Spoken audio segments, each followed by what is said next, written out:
Hey, welcome Broken World Entertainment, and this is going to be the full review for Madam Web.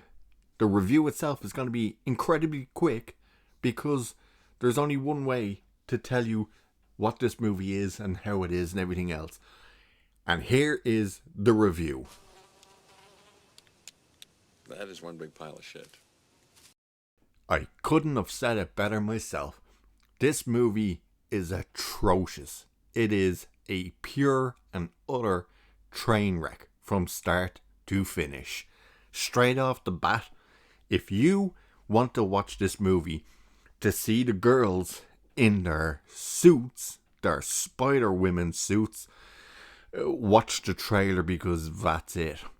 Yep, the only time you see them in the suits is once for about 20 seconds at the very beginning of the movie, and again for about 30 seconds at the very end of the movie.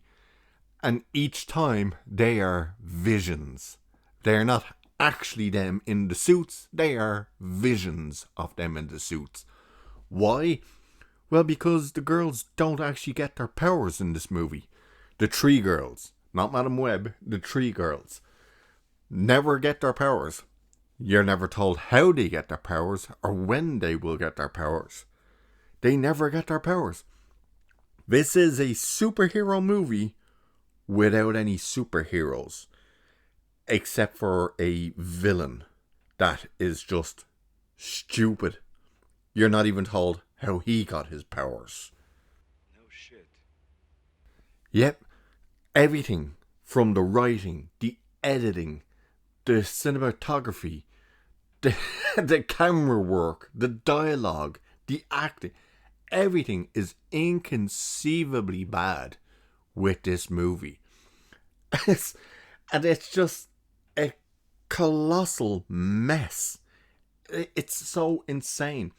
I'll give you a couple examples of how piss poor the editing is in this movie, and how they don't even know how things work in real life. To start with, just get this known. It's set in 2003. Why? Well, the official excuse now is so they can use the Britney Spears song Toxic, which is in one scene and not even the full song. That is total BS. I think I can smell shite. The actual reason it's set in 2003 is because they wanted to use Andrew Garfield's Spider-Man. Tom Holland's Spider-Man. And then they realised they completely screwed up the dates. So it would have to be Andrew Garfield's Spider-Man. And then in the end, there is no Spider-Man. But here is the editing, where you just go, you completely dropped the ball on that one. So Cassie finishes her work, like her shift ends, right? We clearly see she's on a day shift. She's walking home. It's getting dark. Now, it's not nighttime, but you can see that it's sunset just about. All the lights are now on in the streets. The shops, the houses, the cars, even the road lights. Everything is on because it's getting dark. She goes into her apartment, walks over and opens the window, and it's sunshine outside. Not to mention, it was clearly raining because when she's walking in the streets, everything is wet and it looks like it's a bit clouded over. And she opens the window in the apartment and the sunshine is beaming out the window. It's like, how did you not catch that in editing? It's ridiculous. Product placement is all over the place. She literally is handed a can of Pepsi, making sure that the entire time the can passes from Uncle Ben, because yes, Uncle Ben and Mary Parker are in this movie, the can is handed to her with the logo and Pepsi pointing at the camera into her hands, and it never goes away from the camera. You constantly see the Pepsi logo aimed at you. Not to mention, Pepsi plays a massive part by the end of this movie. It's just... Your villain, Ezekiel, is just a disaster. It's like, why is he even in this movie? The movie starts with him, a younger him. Oh, by the way, the only way they age this guy is at the start when he's meant to be younger. He only has a mustache. When he's in the current day in the film, all he's got is a full beard with a little bit of grey in it. And when he gets his vision of him old, being killed by the 3 girls, he's just grey hair. They don't actually age him up or anything. He's just literally, he's got grey hair. You never actually find out how the hell he gets his power. Was he bitten by the spider? Or did he just do something else? He constantly goes on about his company, that the girls are going to kill him because of his company. You never find out why they would actually kill him. You never find out what his company is. He never seems to have anyone working for him, except, as Mahler on Friday Night Tights said, the retarded oracle. And that's what she basically is. He gets this woman to try and search for the girls. By the way that works is ridiculous. He's only ever seen the girls in his visions. They're not nightmares, they're visions. And they're in their suits. Somehow they managed to make images of the girls in their suits on the computer, and then are able to reverse it by 10 years and remove the suits and see exactly what the girls look like. You can't even do that today. Never mind back in 2003. It's a colossal mess. And here's something to get to know. The only actual fight scene you see in the entire movie is a vision. It's the diner vision that you see in the trailer when she gets stabbed and all that crap. That's the only scene they actually fight the villain. They constantly are running from. There is no actual fight between Ezekiel and the girls. None whatsoever. He gets hit by a car, a taxi. By the way, he just walks that off. He gets minced by an ambulance that he jumps up in front of, because otherwise the ambulance would have gone over him. He gets up and walks that off. He basically gets blown up by fireworks. He walks that off. Yet a couple of metal rods pin him down, and a Pepsi pea squashes him. Yeah. And his powers, he's the Spider-Man powers, except being able to shoot spider webs. He literally just jumps really high, has super strength. If he grabs you, he can poison you, and he can crawl on things, which is why he's also barefoot in the entire movie, except when he's in the suit. By the way, the suit makes him look fat. The guy is not fat at all, but it makes him look fat. It doesn't have bare feet when he's in the suit. It has shoes, so what was the issue then with him sticking to things? And it looks horrendously bad. It's a terrible suit. Especially that you can see his eyes in the eyes. Cassie does become paralyzed, like Madam Web is, and blind by the end of the movie. How? Well, a firework. She falls into the water. A firework hits her in the face. Somehow that doesn't just blind her, paralyzed her. Because there's no explanation as to how she's paralyzed. And when she's blind, the funniest part is she's blind. She's sitting in her little wheelchair, her electric wheelchair, staring out the window. And then the girls come in and she turns around and says, "I've never been able to see better than I can right now." And of course she's seeing the future. I suppose the way she could see is just think like 5 seconds in the future and you can see it. But she tells them, oh yeah, I see is in the future and blah blah blah. And this is what the only time she tells them that they're gonna have powers.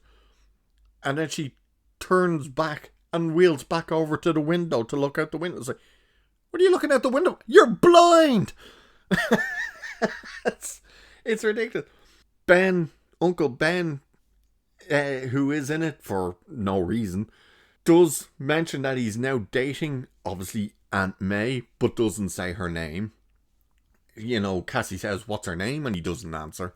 Mary Parker, Peter Parker's mother, is in it. She's pregnant. She's about to have the child. She does, by the way. She does have baby Peter Parker, but you never hear his name. She's about to say his name and a balloon bursts to hide it. Richard Parker is mentioned, but he's off. I can't remember where they said he is, but he's not in the country. Cassandra's mother was 8 months pregnant. Never mind the fact that you hear in the trailer, oh, my mother died while researching spiders in the Amazon. She didn't just die researching spiders in the Amazon. She was 8 months pregnant in the Amazon, to the point that she starts feeling baby pains, and Ezekiel is there and goes, oh, is everything alright? And she goes, oh yeah, she's trying to stop me from work, but that's not happening. He shoots her. That's how she dies. And these spider people come out of the trees, pick her up, run through the trees. By the way, that is the worst special effects moment. The effects are terrible in the entire movie, but that one particular scene is laughably bad. Like, it looks hilarious when this spider dude has her and he's jumping through the trees.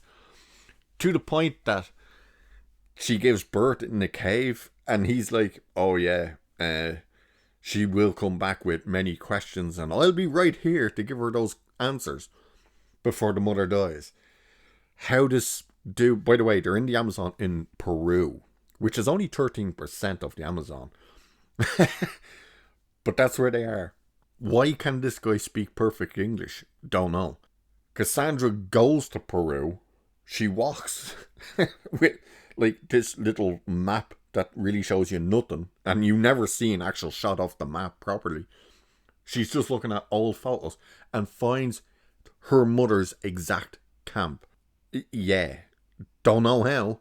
She just things just happen in this movie with no explanations. And then Spider Dude is there. He's just waiting there. He's no longer painted all in red with these black spider kind of designs all over him. No, now he's just in white clothes. And he's still talking normal. Shows her, he gives her this saying. We all know Spider-Man's Uncle Ben's advice. With great power becomes great responsibility. Well, the line in this is, when you get great power, or when you get responsibility, great power follows. Yeah. The movie is a joke. It's an absolute joke. The fireworks that blind her and start taking things out, they must be the most powerful fireworks in the history of fireworks, because they blew through walls and they blew up a helicopter. It's ridiculous. The movie is laughably bad. And of course, now you see Dakota Johnson out there and she's just trolling the movie in all of her interviews, which is hilarious. And then as well, she has confirmed that this thing went through drastic changes, the script. So clearly the movie she signed up for is not the movie they filmed. The dubbing and everything is horrible. You can see they're saying things through ADR that they are not saying on screen. And what I mean by that is there's times where their mouths are not matching what they're saying. Especially Ezekiel Sims. It's, oh my good God. The movie is trash. By the way, if you're going to see it for whatever godly known reason, there's no post-credit scene whatsoever, so you don't have to stick around. As soon as those credits roll, you can get up and leave. And one more part that just shows you the ridiculous. Actually, how the movie is basically 2 hours long. It's 1 hour 54 minutes long, so it's basically 2 hours long, is because you just get repeated scenes. When Cassie has a vision, you don't realize she's having a vision. There's no setup that it's a vision. It goes to a certain point and then zip, somebody says the thing they just said and you realize, oh, she had a vision. And they keep doing that.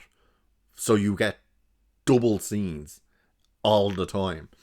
But she has the vision. She leaves the girls, by the way, in the forest for 3 hours and tells them, just stay there, because that's responsible. The girls don't, obviously. They bugger off and they find the diner, where you get that scene from the trailer of Cassie comes in. So Cassie arrives in the taxi. Oh, by the way, the thing that I said, they made a screw up with how real things work. I'll get to that. It involves the taxi. She arrives in the forest. She goes, follows the girls. She walks out, sees the diner, goes into the diner, says, hey, and this is what you've seen the trailer. The hey thing. Then Fat Spider-Man comes in, kills them all. And you realise she was having a vision from the second she drove into the forest. She was able to walk there before Fat Spider-Man got there. She realises she had the vision. She gets in the car, back into the taxi. It took her longer to drive to the diner than it did to walk to the diner, because Ezekiel is already there and she has to hit him with the taxi. And now for that thing of they don't know how real things work. The way she hides, because she stole the taxi, the way they hide that is she takes the license plate off. Yeah. That's not how you can find a taxi. You look at the number on the roof and you go, hey, that's the number of the taxi that was stolen. The license plate has nothing to do with it. Oh my God. The movie is a joke, a laughable joke. And with that, I'll leave it there for this one. So, if you're going to see it, or if you have seen it, let us know in the comments what you thought of it. If you enjoyed it, cool. No one's saying you can't if you did. Don't know how you would, but whatever. Let us know anyway. And with that, cheers, and I'll catch you in the next one. Toodaloo, motherfucker. Hey.